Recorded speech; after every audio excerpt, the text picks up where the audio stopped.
All right, folks, welcome. My name is Jen. I'm from Golden State Times. I am the host of the stream.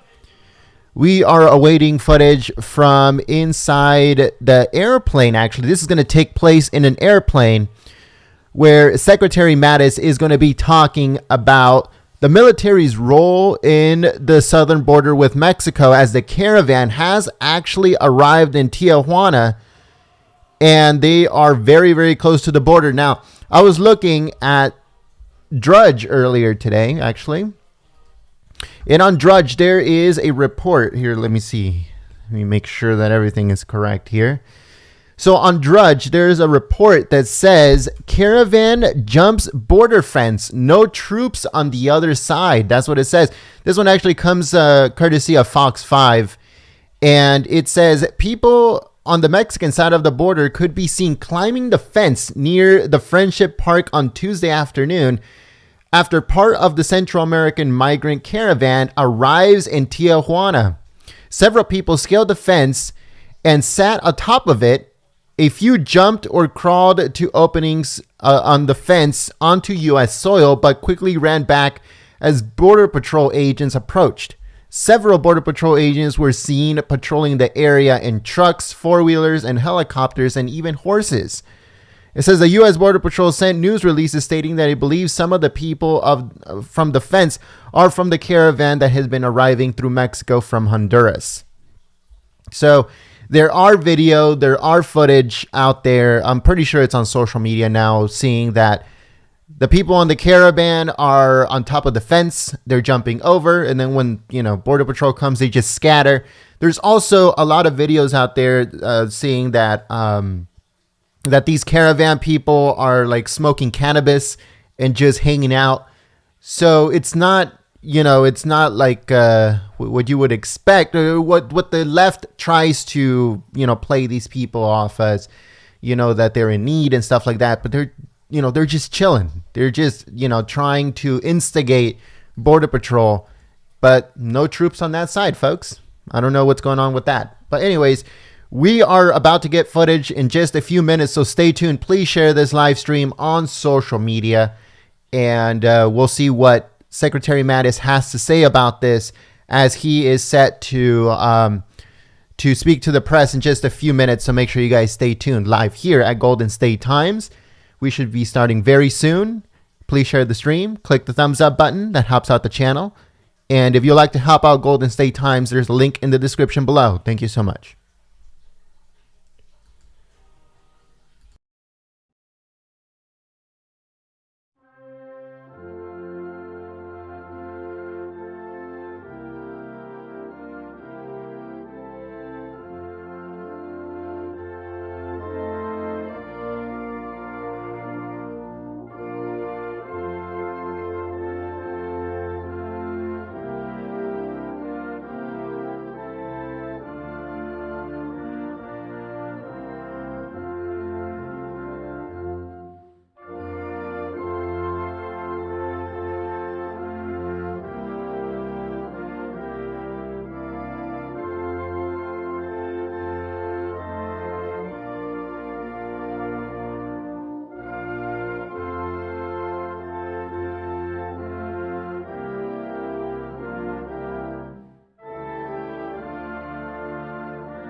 All right, folks. So if you just walked in the door, if you just joined us right now, welcome.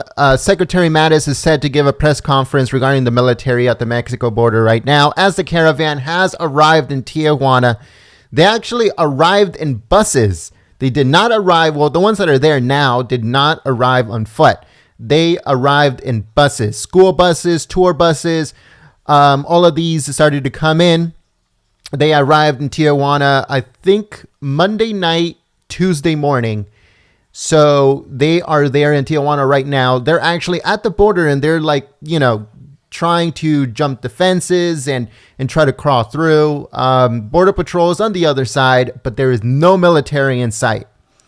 So this is very crucial of what's going to happen right now when Secretary Mattis comes out and talks about this, because according to reports, they're saying that there is set to be at least from 5,900 to 7,000 troops, mostly around Texas. We still haven't, found out how many are going to be in California and how many are going to be in Arizona and New Mexico and stuff like that, any bordering state. So as of right now, we know that there's going to be around 5,900 to 7,000 in the Texas area. So we're just going to have to see what Secretary Mattis has to say about this. Please share the live stream on social media. It should start very soon as we get ready for Secretary Mattis to address the press.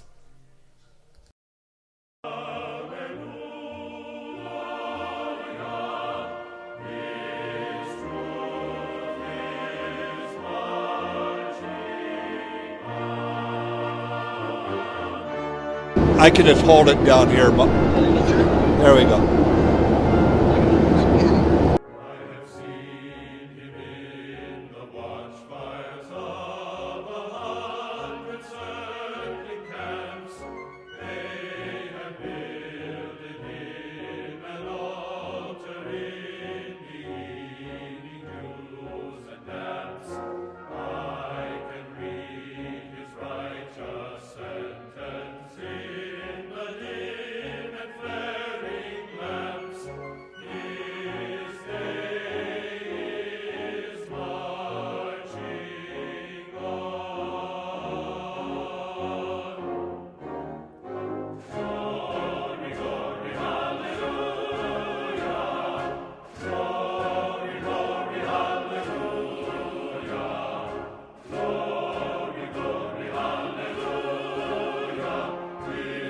I can just hold it down here. There we go.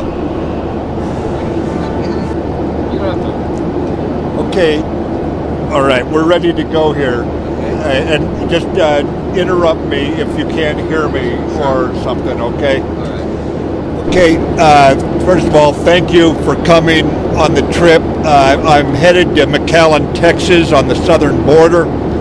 I'm going to, I think, be conferring with Secretary Nielsen, certainly with her staff down there. I'm assuming that she'll be able to get away from Washington. She's got obviously a lot going on there.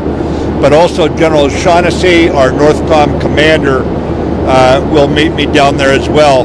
He was previously scheduled to be there, so this all lined up pretty well. I want to see how the troops are doing, deployed in support of the Department of Homeland Security and the Customs and Border Patrol agents on the border. Border security is part of national security. Our units are in a position to enable the Border Patrol's law enforcement operations.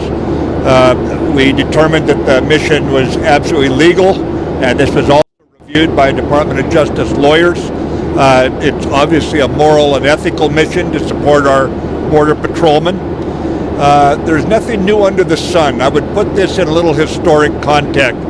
I think many of you are aware that President Wilson, 100 years ago, a little over 100 years ago, deployed the U.S. Army to the southwest border. That's over a century ago. The threat then was Pancho Villa's troops, a revolutionary raiding across the border into the United States, New Mexico in 1916. And there's a more recent history of DoD support on the border. It spans 4 administrations of both political parties. During President Clinton's administration, from 1994 to 1995, the National Guard and several hundred active duty personnel, military personnel, were assigned to assist law enforcement. They manned observation posts, and they moved cargo and vehicle down there to support their effort. And they also did cargo and vehicle inspections at the border and did aircraft surveillance for counter-narcotics efforts. Under President Bush, it was an operation called Operation Jump Start. And that was from 2006 to 2008. And involved about 6,000 National Guardsmen down on the border. Under President Obama, we had Operation Phalanx. That was from 2010 to 2017. It involved about around 1,200 National Guardsmen. That was the longest period, by the way, of U.S. military support for the border was during the previous administration under President Obama. Under President Trump, under Guardian support, this year we've had 2,100 National Guardsmen training down on the border. And in October, Secretary Nielsen, the Secretary of the Department of Homeland Security, requested DoD support in addition to the National Guard. This was due to an unprecedented situation with multiple large-scale caravans en route to the southwest border. You've seen this on the news. One of the caravans overran the border checkpoint between Guatemala and the Mexican border and clashed with Mexican police. I think some of you have probably seen the New York Times article from October 19th about the wounded police officers in Mexico at that time. So today, where are we at? The Department of Homeland Security remains in the lead. NORTHCOM, U.S. Northern Command under General O'Shaughnessy, is in support of DHS and the Customs and Border Police law enforcement efforts. We are providing planning and engineering support, equipment, transportation support, and temporary housing for Customs and Border Patrol personnel and their medical teams. I think we also have medical teams on the border supplementing the Border Patrol's medical teams. The DoD, the Department of Defense missions do not involve military personnel at this time directly participating in any law enforcement. Law enforcement is left in the hands of the Customs and Border Police, who have the statutory authority to carry that out. At the present, I do not anticipate military personnel coming into direct contact with migrants. I would just note my full confidence in General O'Shaughnessy and his NORTHCOM team. The troops who are deployed under Army North are very highly disciplined, and the only personnel there actually carrying weapons, since the engineers are engaged in putting in barriers, barbed wire, Jersey barriers that permit the Border Patrol to maintain control over the ports of entry and nearby. The troops doing that obviously are not armed. They don't need their weapons. The engineers to lay the barbed wire, the soldiers, Marines doing that are overwatched by MPs who are armed, and the normal force protection of wherever they go. The military maintains that stance. But the ones actually doing the missions there are not armed. The military police will provide force protection for those service members who are supporting Customs and Border Police and putting in the obstacles. We are also rehearsing helicopter deployment. The deployment is done by our helicopters and it's border patrolmen. In other words, we rehearse picking up their troops, moving them to a location, dropping them off in a safe location so they can reinforce other border patrol should they need reinforcement.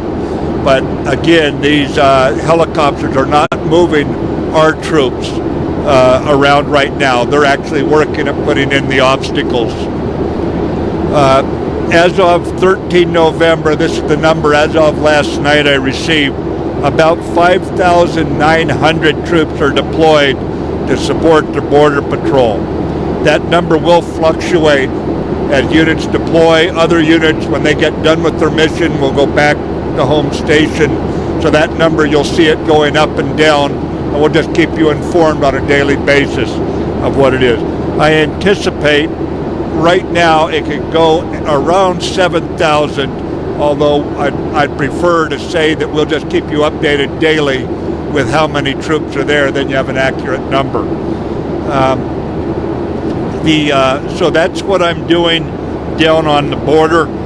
I will tell you that going around the world a little bit, our troops engaged in supporting the Defeat ISIS fight, continue that fight in both the Middle Euphrates River Valley, but also the interdiction efforts to try to pick them up in various other locations as they maneuver, as the ISIS troops try to escape, as they try to reconcentrate, and the Iraqi security forces, with our support, are equally engaged in that fight in Iraq.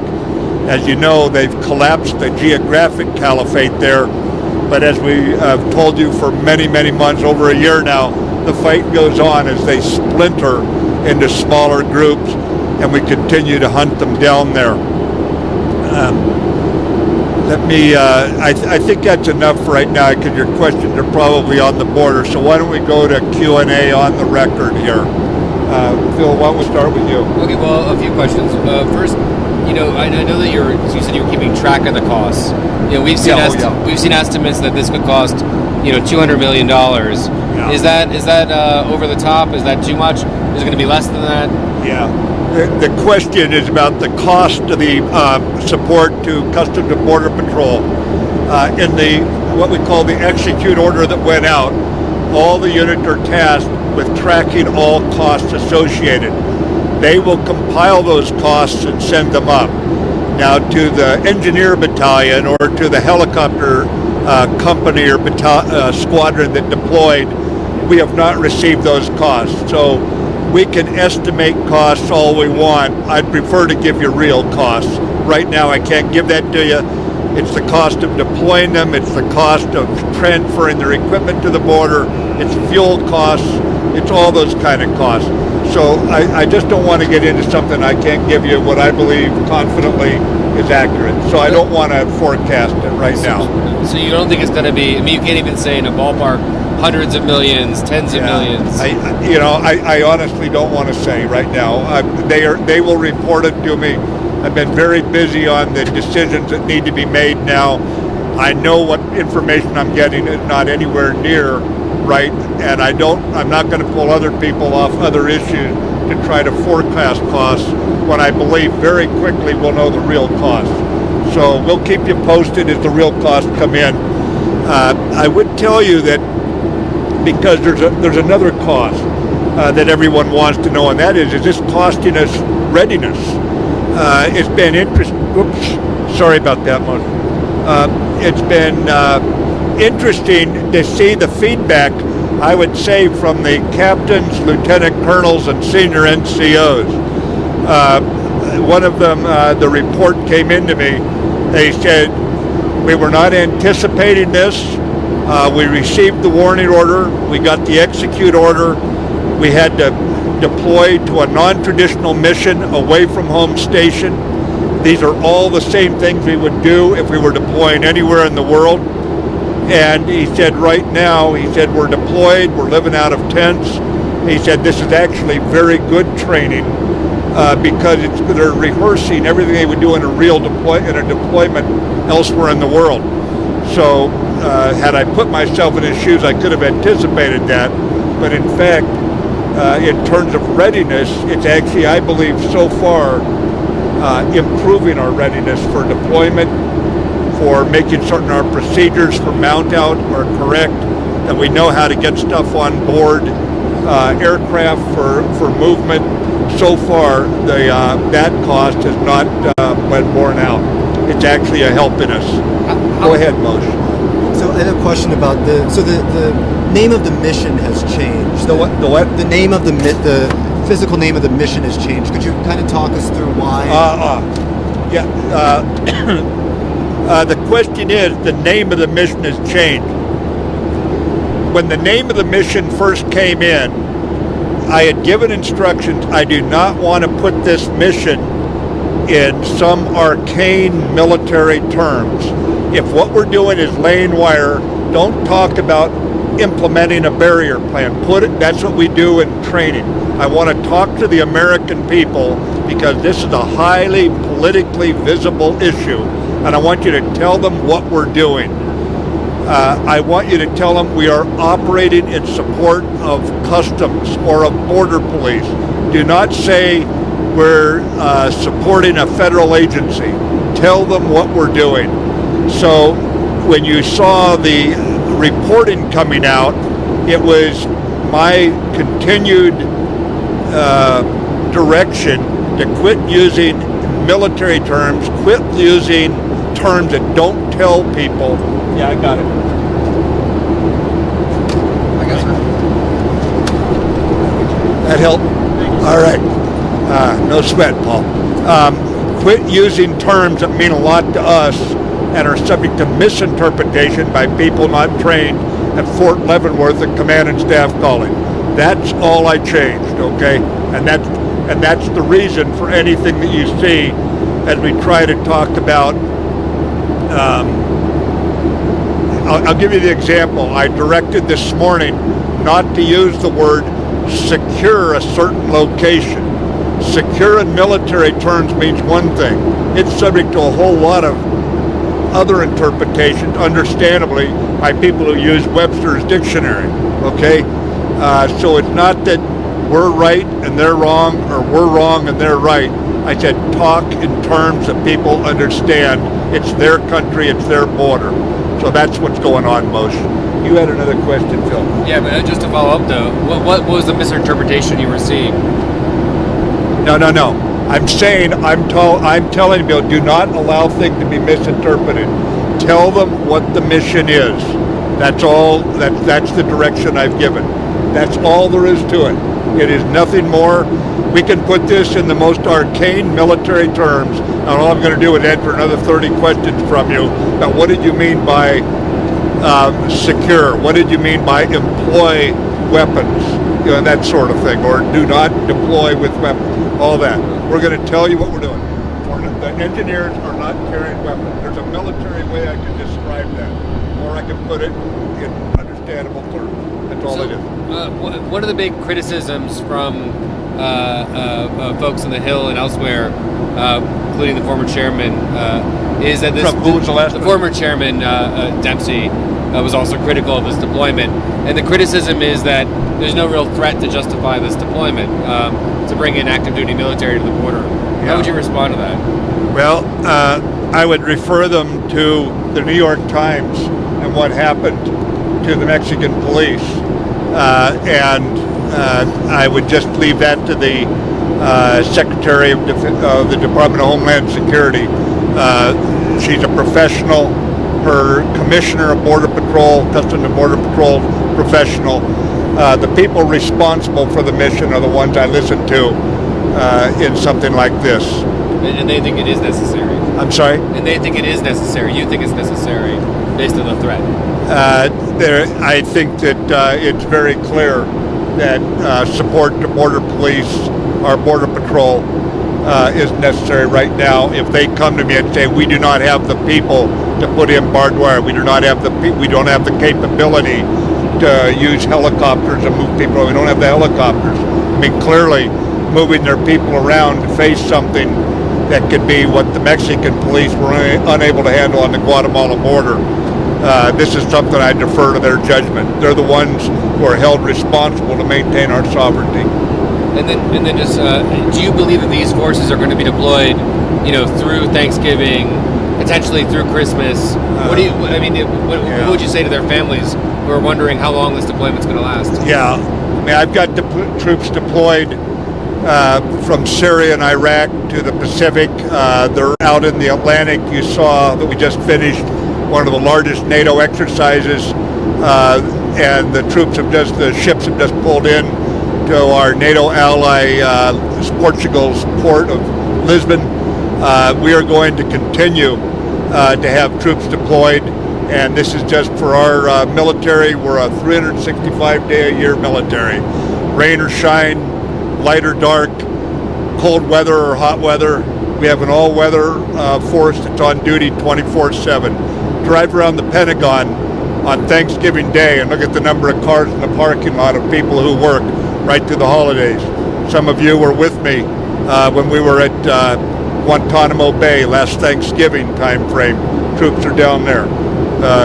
kind of all I can say to the American people, welcome to your military. It's on duty. Moshe, you had a question. There was some reporting last week that the Pentagon rejected a query that the troops basically would do crowd control at the border. Could you kind of shed light on some of that reporting that came out?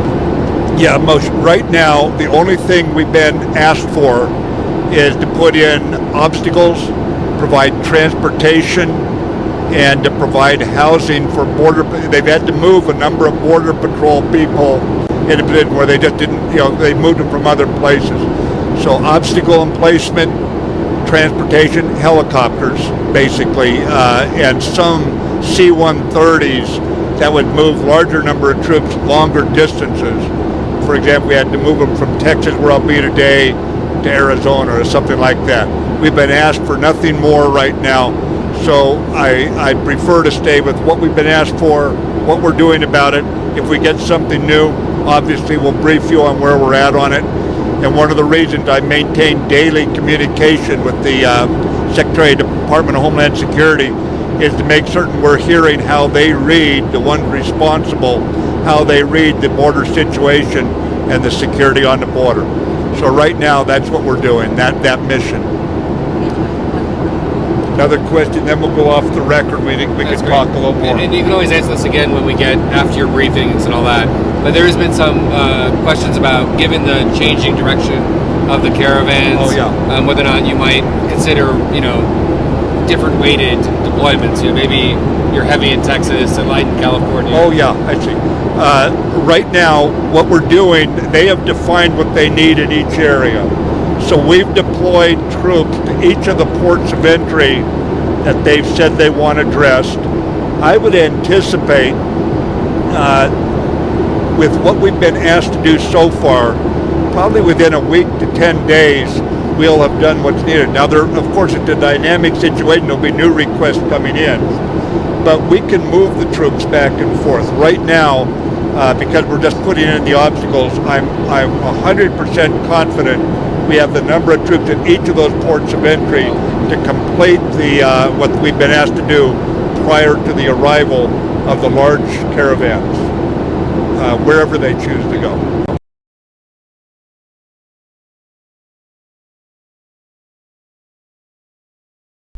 All right, folks. So the rest of that press conference, like the secretary said, is going to go off record. We're going to be putting the off record questions and answers from Secretary Mattis on our website at goldenstatetimes.com in just a few minutes. Or you can also go follow us on Twitter at Gold State Times. The link is in the description below. President Trump is having a speech in just a little while. It starts at 1:30 p.m. That's Pacific, and then it's 4:30 p.m. Eastern, live here at Golden State Times. So make sure you guys subscribe. If you would like to get a notification for that stream, for that President Trump speech, all you have to do is text America First to 555-888, and I'll send you the notification. Also, you can click on our logo. The live stream is set up on there already, so you can set the notification and all that good stuff. President Donald Trump is having a speech, a live stream later on today. So make sure you guys join us live here at Golden State Times. Thank you Thank you so much for tuning in, choosing us as your stream of choice. And also, if you guys would like to help out Golden State Times, there's a link in the description below. Or you can go to paypal.me/GST Live. We try to cover everything for you guys. So we hope that you guys can support us so we can continue operation here at Golden State Times on YouTube and also on our website, goldenstatetimes.com. Again, that's goldenstatetimes.com for more coverage of what's going on right now at the border. So it could happen this week, towards the end of the week, or it can happen towards the weekend. We're actually going to head to the border between San Diego and Mexico. And we're going to be live streaming down there. We're going to be also filming and stuff like that. So make sure you guys stay tuned. If you guys want to get notification directly from us instead of YouTube, because I know YouTube doesn't send notifications anymore for some weird reason, you can text America First to 555-888, as you guys can see it on your screen, and you'll get a notification directly from me for any updates, live streams, or speeches, Trump rallies, maybe even the president's schedule if you guys want to get that. We get that on a daily basis. So make sure you guys text America First to 555-888, and then you'll get a notification from me. Thank you so much to the moderators for coming out, keeping the chat clean and enjoyable for everyone. I hope that you guys enjoyed, and I'll see you guys in just a little while for President Trump's speech from the White House.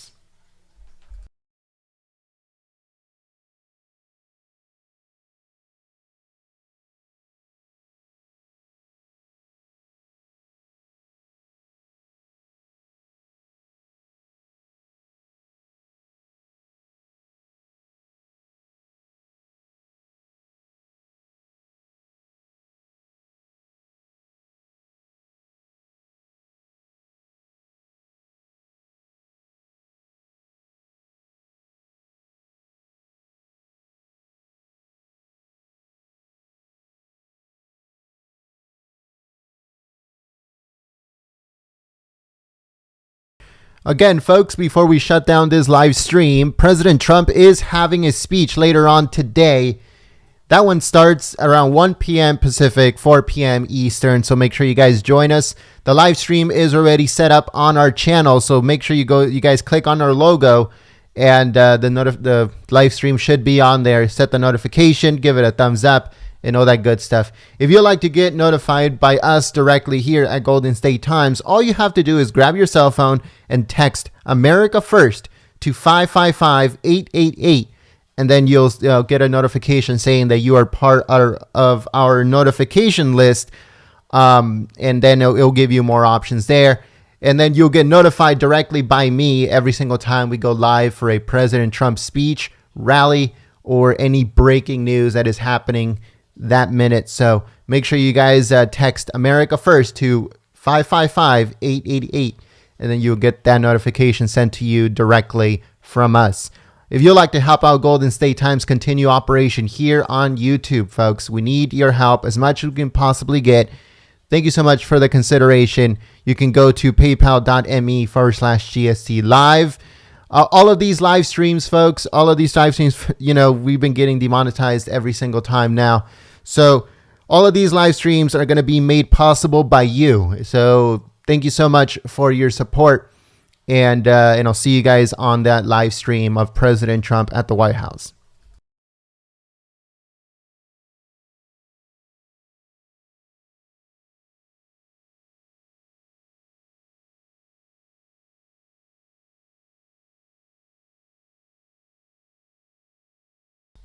Someone on the chat said, "Don't spam me." Don't worry, we will not spam you. We try to be as professional about this because we know how much you guys care about staying up to date on all information. We will not spam you. We will not do anything to your phone number. This is just a way of us communicating with you, and not having to rely on YouTube sending notifications, which they don't most of the time. So if you'd like to get notified by us, all the information is on your screen in blue.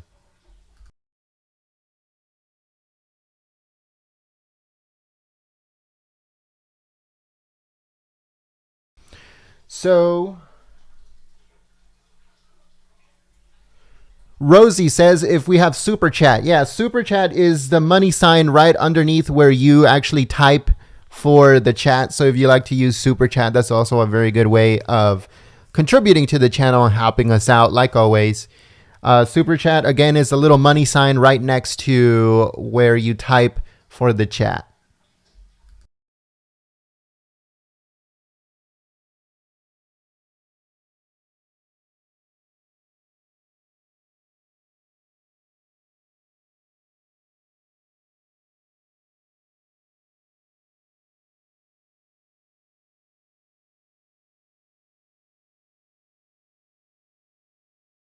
So our Twitter handle is right underneath in the description. You can also look us up at Gold State Times. So it's GOLD State Times. We couldn't get Golden State Times because it's too long, I guess, for Twitter. But we had to settle with Gold State Times on Twitter.